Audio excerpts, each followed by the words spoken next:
February 19th, 1944. Deep inside a bunker beneath Berlin, Adolf Hitler leaned over a map of Europe, his finger tracing the coastline of France. Around him, his top generals argued about where the Allies would strike. Calais, they said. It has to be Calais. The intelligence was crystal clear, irrefutable. 25 divisions, maybe 30, all massing across from Calais. Tank battalions, entire armies. The Führer nodded, convinced. He ordered his panzer divisions to hold position, to wait for the real invasion at Calais. But here's the thing. There was no army at Calais. Not a single division. It was all a lie. A phantom force that existed only in the minds of the German High Command. And the man who planted that lie, he wasn't a trained soldier. He wasn't even British. He was a Spanish chicken farmer who became the greatest double agent in history. His name was Juan Pujol García, but the Germans knew him by a different name, Arabelle.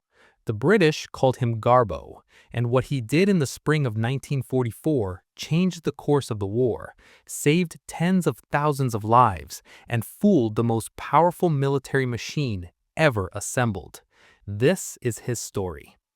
Now, before we go any further, let me tell you something about Juan Pujol. This wasn't some James Bond character, slick and trained in the arts of espionage. No, this was a man who failed at almost everything he tried. Born in Barcelona in 1912, Juan grew up during one of the most turbulent periods in Spanish history. His father owned a textile factory, so the family had money, for a while. But Juan, he couldn't hold down a job. He tried managing a cinema, failed. Tried running a chicken farm, the chickens died. He served in the Spanish Civil War, and even there he was miserable, stuck between the Republicans and the Nationalists, hating both sides equally. He saw the brutality, the senselessness of it all. And that's when something clicked in his mind. He looked at what was happening in Europe. Hitler's armies sweeping across Poland, France, the Low Countries, and he made a decision. He was going to fight the Nazis, not with a gun, with lies. In January 1941, Juan Pujol walked into the British embassy in Madrid. He told them he wanted to spy for Britain, that he could infiltrate German intelligence, feed them false information. The British officer behind the desk looked at the scrawny Spanish man with no training, no connections, no credentials, and laughed him out of the building. They rejected him, flat out. So Juan tried the Americans. Same result. Nobody wanted him. But Juan Pujol wasn't the type to give up. If the British wouldn't hire him, he'd have to prove himself first. And that's when he did something absolutely insane. He went to the Germans instead. He walked into the German embassy in Madrid and offered his services as a spy. He told them he was a fanatical Nazi sympathizer, that he had connections in Britain, that he could travel to London and send back intelligence. The Germans, they were skeptical at first, but Juan was convincing. He showed them a forged Spanish diplomatic passport. He told them he worked for the Spanish government. He spun a story so elaborate, so detailed, that they started to believe him. And in July 1941, the Abwehr, German military intelligence, officially recruited him as Agent Arabelle. They gave him instructions, invisible ink, a code book, and money, lots of money. Then they told him to go to Britain and start sending reports. There was just one problem. Juan never went to Britain. He couldn't. He didn't have a visa. So instead, he went to Lisbon, Portugal. And from a tiny apartment in Lisbon, using nothing but a map of Britain, a tourist guide to England, a British railway timetable, and a Portuguese library card, Juan Pujol started inventing an entire spy network. Think about that for a second.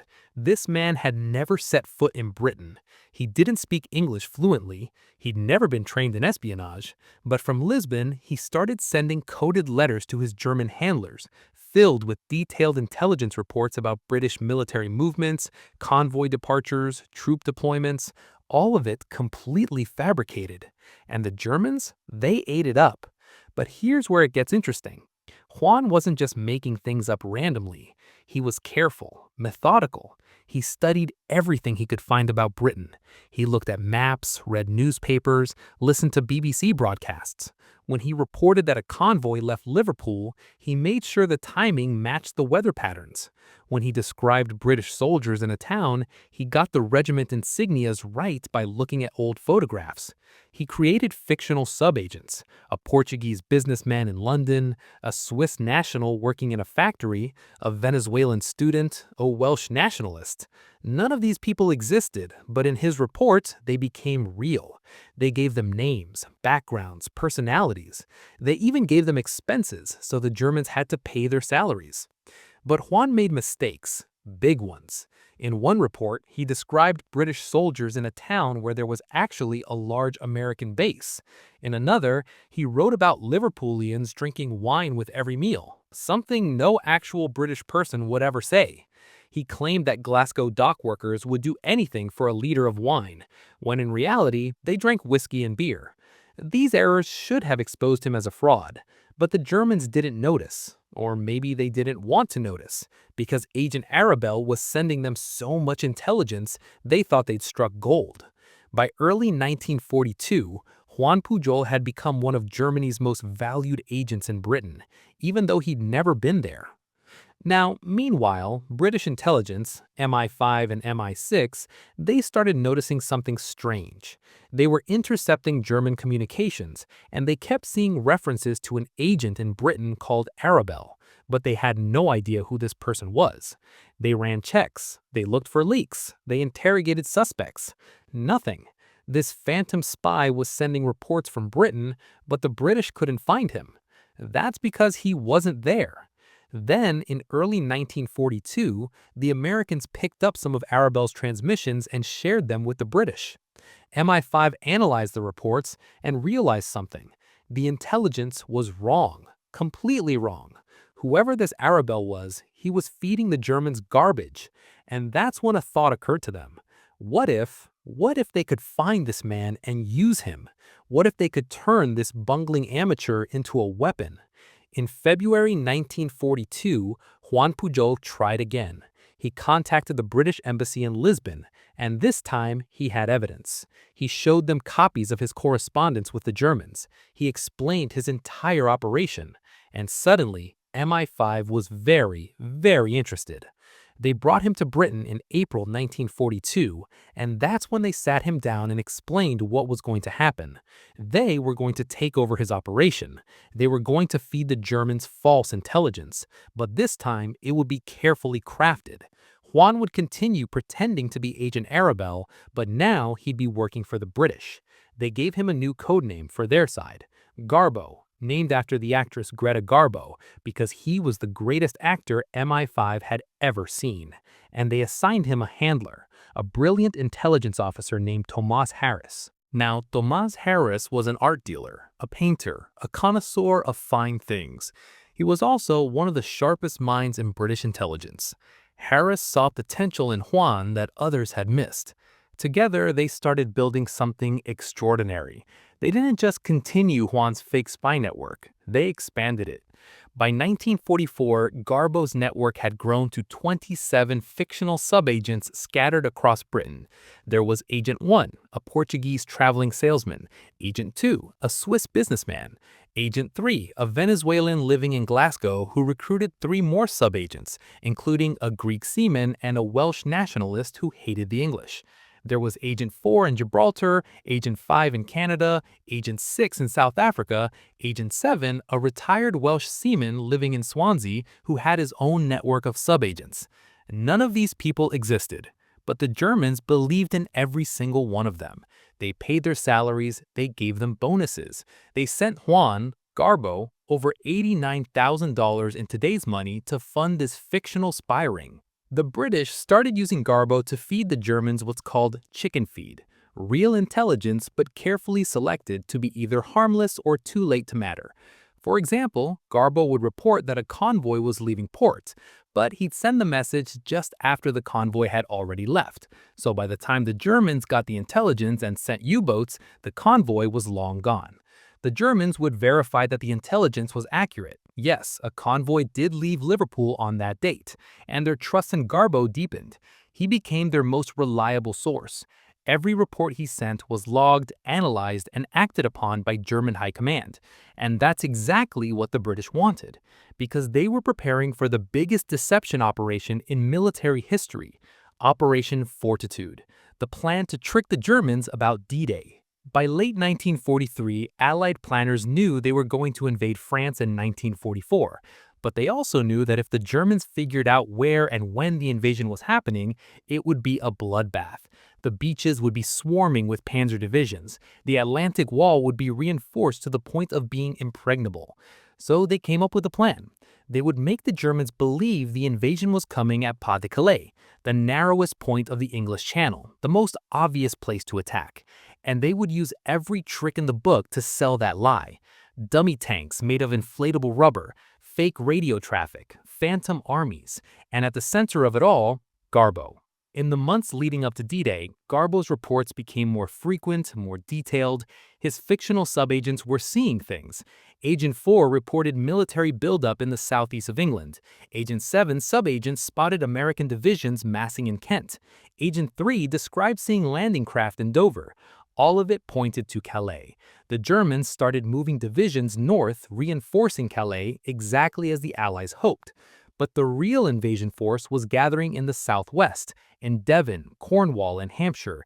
They were preparing to hit Normandy, not Calais, and the Germans had no idea. Now, here's where it gets even brilliant. The British knew that if Garbo didn't report anything about the actual D-Day landings, the Germans would get suspicious. So they came up with a plan. On 9th of June 5th, 1944, just hours before the invasion, Garbo sent an urgent message to his German handlers. His subagents had seen something: massive troop movements heading toward the south coast, landing craft being loaded. All of it pointed to Calais. The Germans started moving divisions north, reinforcing Calais exactly as the Allies hoped. But the real invasion force was gathering in the southwest, in Devon, Cornwall, and Hampshire. They were preparing to hit Normandy, not Calais, and the Germans had no idea. Now, here's where it gets even brilliant. The British knew that if Garbo didn't report anything about the actual D-Day landings, the Germans would get suspicious. So they came up with a plan. On 9th of June 5th, 1944, just hours before the invasion, Garbo sent an urgent message to his German handlers. His subagents had seen something: massive troop movements heading toward the south coast, landing craft being loaded. All of it pointed to Calais. The Germans started moving divisions north, reinforcing Calais exactly as the Allies hoped. But the real invasion force was gathering in the southwest, in Devon, Cornwall, and Hampshire. They were preparing to hit Normandy, not Calais, and the Germans had no idea. Now, here's where it gets even brilliant. The Allies had created an entire fake army group, the 1st U.S. Army Group, or FUSAG. On paper, it was commanded by General George Patton, one of the most aggressive, well-known generals in the Allied forces. The Germans respected Patton, feared him even. So when intelligence suggested Patton was in southeast England preparing for an invasion, they paid attention. But FUSAG didn't exist. The whole thing was smoke and mirrors. The British parked hundreds of dummy tanks and landing craft along the Dover coastline, inflatable rubber decoys that from the air looked exactly like the real thing. They broadcast fake radio traffic, entire conversations between fictional units about supply movements, training exercises, troop rotations. They even had real soldiers stationed in the area, moving around, conducting drills, making it look like a massive army was preparing for action. German reconnaissance planes flew over and photographed it all. German intelligence analyzed the photos and confirmed, yes, there's a huge Allied force gathering across from Calais. And then Garbo's subagents started reporting what they were seeing. Agent 7 spotted American shoulder patches in the pubs of Dover. Agent 4 saw landing craft being assembled in harbors along the Kent coast. Agent 3's subagent in Glasgow reported that his unit was being transferred south to join the invasion force. Every detail matched what German aerial reconnaissance was picking up. It was a perfect storm of coordinated deception. Now, the Germans weren't stupid. They had good intelligence officers, experienced analysts. They'd been in this game a long time. So why did they fall for it? Well, part of it was confirmation bias. They wanted to believe Calais was the target, because strategically it made sense. It was the shortest route across the Channel. It was the closest point to Germany.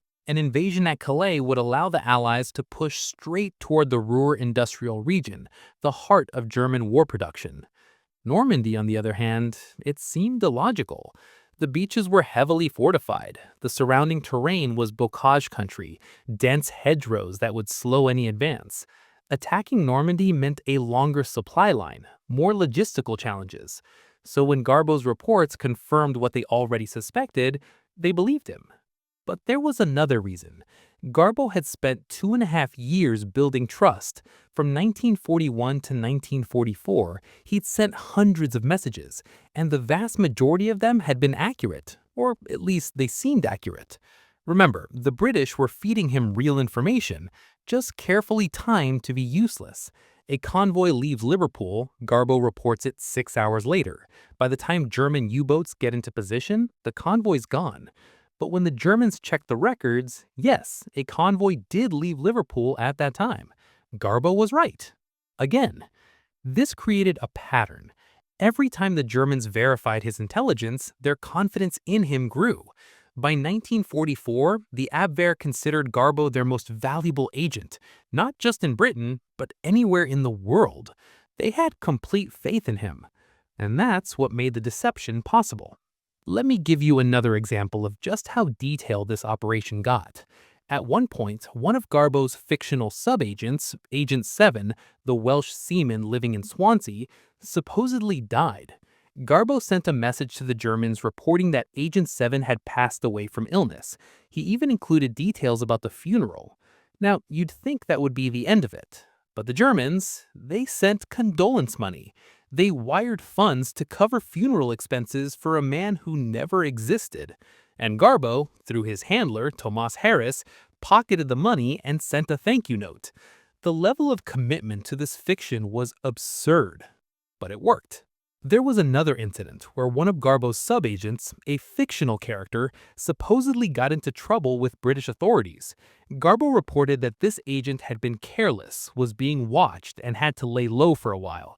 The Germans sent back urgent messages. Be careful, don't take risks, we can't afford to lose you. They genuinely cared about these fictional people. It's almost darkly comedic when you think about it. German intelligence officers sitting in Madrid and Berlin worrying about the safety of characters invented in a London office by a Spanish chicken farmer and a British art dealer. Now, June 6, 1944, D-Day itself. Let me walk you through what actually happened from Garbo's perspective, because this is where the stakes couldn't have been higher. The invasion began just after midnight with airborne drops, British and American paratroopers landing behind lines to secure key bridges and roads. Then, at dawn, the naval bombardment started, thousands of ships pounding the Normandy coastline, and at 6:30 a.m., the first landing craft hit the beaches.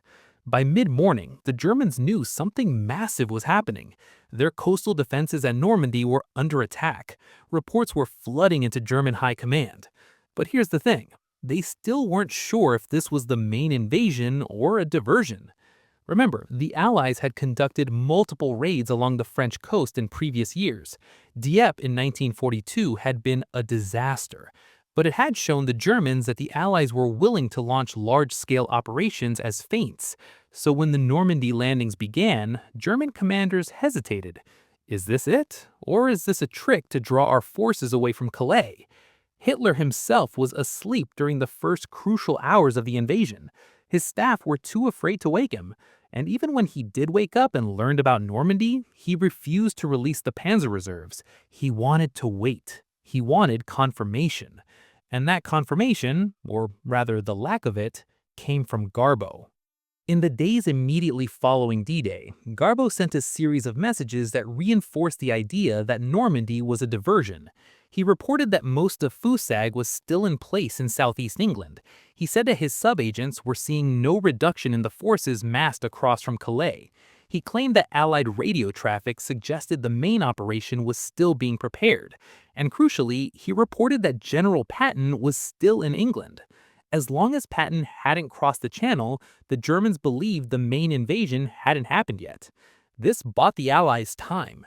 Every day Hitler waited to move his reserves was another day for the Allies to expand the Normandy beachhead, to bring in more troops, more supplies, more armor. By June 10th, 4 days after D-Day, the Germans were starting to get nervous. Normandy was looking bigger than a diversion, but they still held back the reserves. Then, on June 12th, Garbo sent another message. He told the Germans that he'd received intelligence suggesting the Allies might be changing their plans, that Normandy might be expanded into a larger operation than originally intended. But Calais was still the primary objective. The Germans bought it. They kept waiting. It wasn't until late June, nearly 3 weeks after D-Day, that Hitler finally started moving significant armored units toward Normandy. By then, it was too late. The Allies had broken out of the beachhead. The race across France had begun. Now, here's something that really drives home just how successful Garbo was.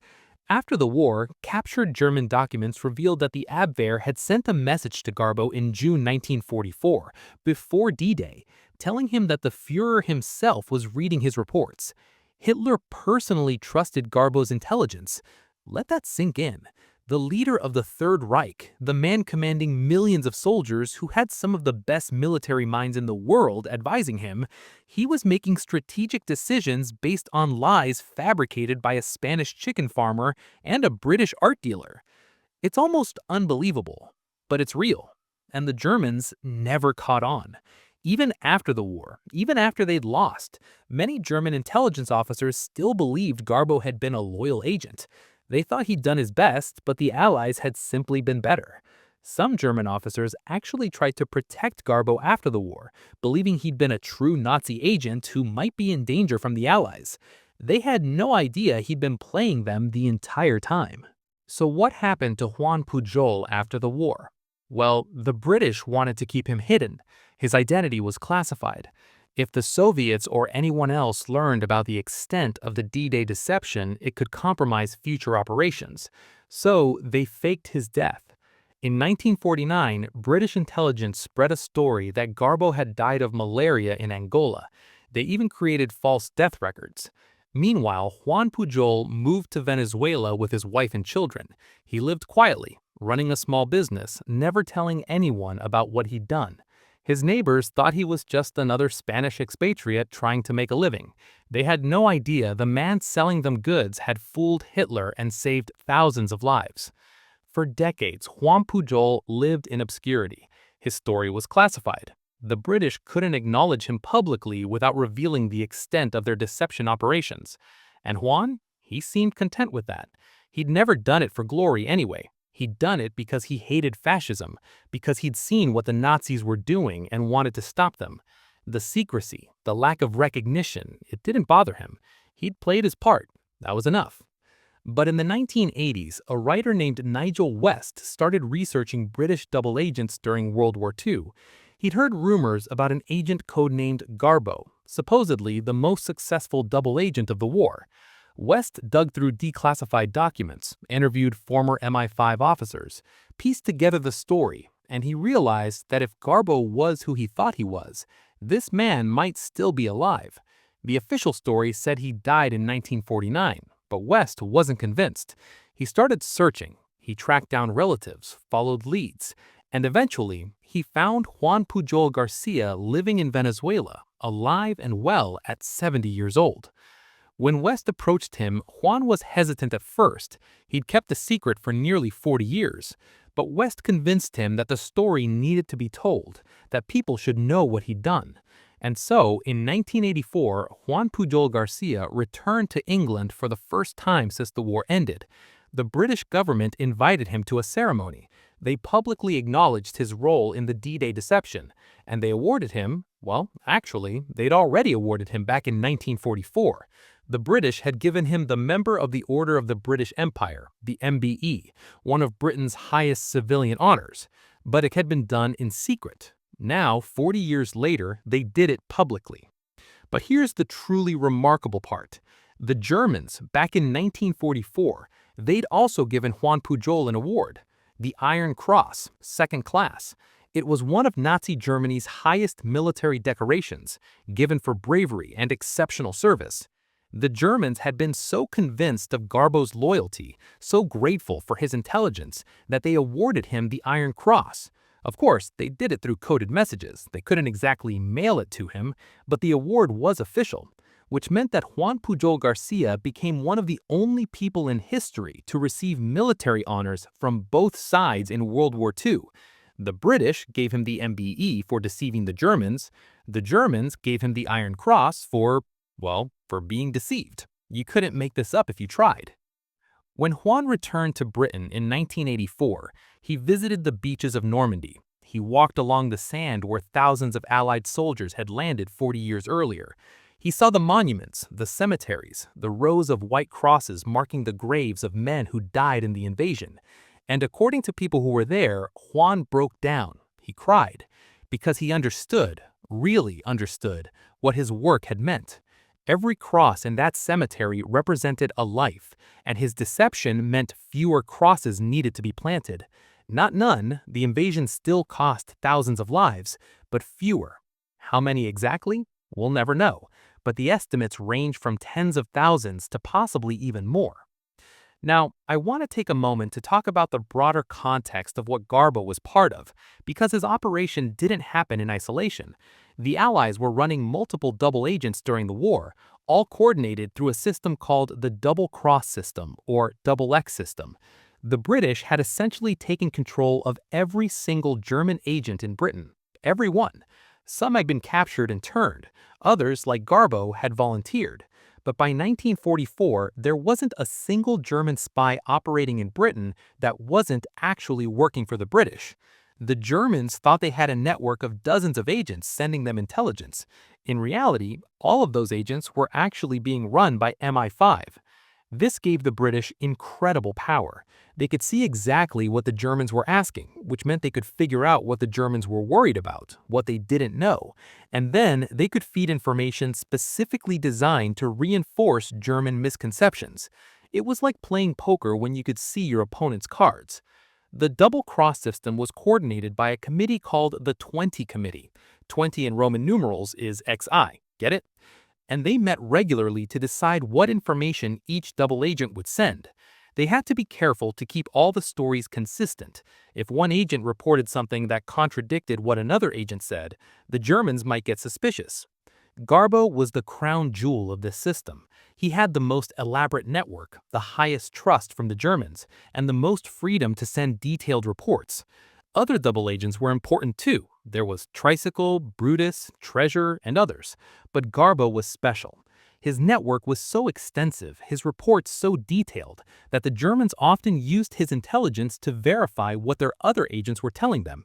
If Garbo confirmed it, it must be true, which meant the British could use Garbo to validate information from their other double agents, creating a web of seemingly independent sources all telling the Germans the same lies.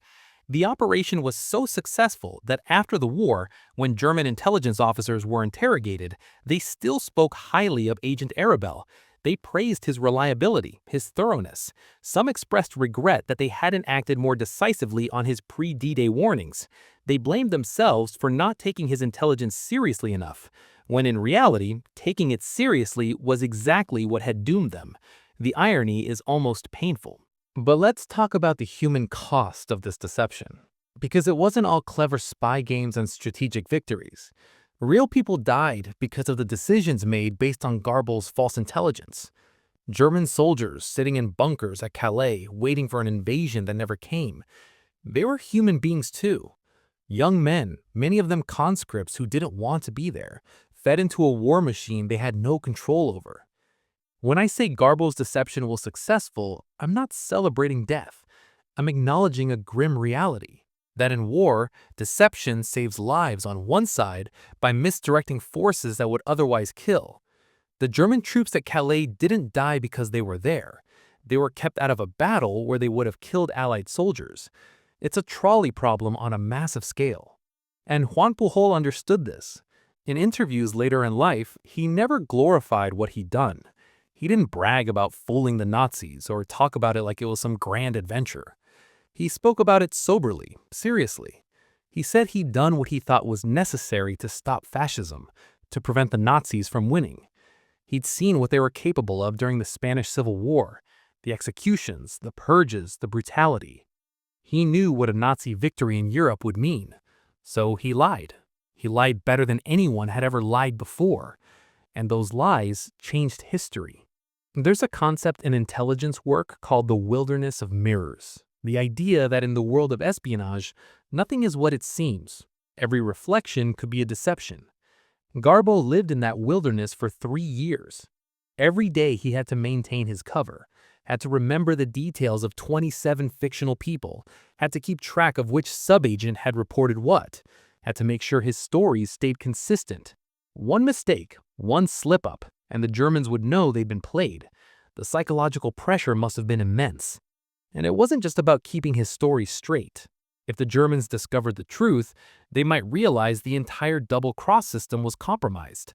They might figure out that all their agents in Britain were actually working for the Allies. That could have changed their strategic calculations in ways we can't even predict. So Juan Pujol carried that weight every day. He and Tomás Harris would meet in a safe house in London, crafting messages, inventing new details, building this elaborate fiction. They'd spend hours working on a single report, making sure every detail was perfect, that it matched what German reconnaissance might see, that it aligned with what other double agents were reporting. And then Juan would encode it using the German cipher system and send it off, knowing that it would be read by Abwehr officers in Madrid and Berlin, analyzed by intelligence experts, possibly even shown to Hitler himself. The pressure must have been crushing. And his family, they knew something was going on, but not what. His wife knew he was involved in something secret, something important, but she couldn't. Security was too tight. So she lived with this uncertainty, this fear that one day her husband might disappear and she'd never know why. That's another cost of this kind of work that often gets overlooked, the impact on families, on the people who love these agents and have to live with the secrecy and the danger. After D-Day, after the deception had worked and the Allies were pushing across France, Garbo continued his work. The Germans still trusted him, still believed in his network, so the British kept using him to feed false intelligence about Allied movements, about future operations. He reported on the Battle of the Bulge, on the crossing of the Rhine, on the final push into Germany. Right up until the end of the war, the Germans believed Garbo was their loyal agent. Even in April 1945, with Berlin surrounded, with Hitler in his bunker preparing for the end, they were still sending messages to Garbo, still asking for intelligence. It's almost tragic in a way, this absolute faith they had in a man who'd been lying to them for 4 years. When the war ended in May 1945, Garbo sent his final message to the Germans. He told them he was going underground, that British counterintelligence was closing in, that he had to disappear. The Germans sent back a message thanking him for his service, wishing him luck, telling him to stay safe. And then, silence. As far as the Germans knew, their best agent had vanished, probably captured or killed by the British. They never learned the truth. Juan Pujol García died in 1988, 4 years after his story became public. He was 76 years old. In his final years, he gave several interviews, appeared in a few documentaries. He seemed bemused by the attention, like he couldn't quite understand why people were so fascinated by what he'd done. To him, it had just been a job that needed doing. He'd seen evil rising in Europe and had decided to do something about it. The fact that he had succeeded beyond anyone's wildest expectations, that was almost beside the point for him. But historians, we understand the significance. We can look at the documents now, the decoded German messages, the after-action reports, the strategic analyses. We can trace the chain of cause and effect. Garbo's messages convinced Hitler to keep his panzers at Calais. Those panzers not being in Normandy meant the Allies could expand the beachhead. The expanded beachhead meant the breakout succeeded. The breakout meant the liberation of France happened faster. Faster liberation meant less time for the Germans to dig in, less time to fortify positions. It meant the war ended sooner. And ending sooner meant fewer people died. Soldiers, civilians, concentration camp prisoners. Every day the war continued, thousands died. Garbo's deception shortened the war, maybe by weeks, maybe by months. We'll never know exactly. But even a few weeks, that's thousands of lives. There's a memorial in London at the headquarters of what used to be MI5. It's a small plaque that lists the double agents who worked for Britain during World War II. Garbo's real name, Juan Pujol García, is on that plaque. Most people walking by probably don't know who he was, don't know the story. But it's there. A quiet acknowledgement of something extraordinary. A chicken farmer from Barcelona who couldn't hold down a job, who failed at almost everything he tried, until he found the one thing he was brilliant at: lying. And those lies saved more lives than most soldiers with guns ever could. Now, if this story affected you the way it affected me, if you're sitting there thinking about what one person can do when they decide to stand against evil, then do me a favor. Hit that subscribe button. We're bringing you these forgotten stories every single week. Real people who did extraordinary things. Not superheroes, just humans who found themselves in impossible situations and somehow rose to meet them. Drop a comment and let me know where you're watching from. This community spans the entire world.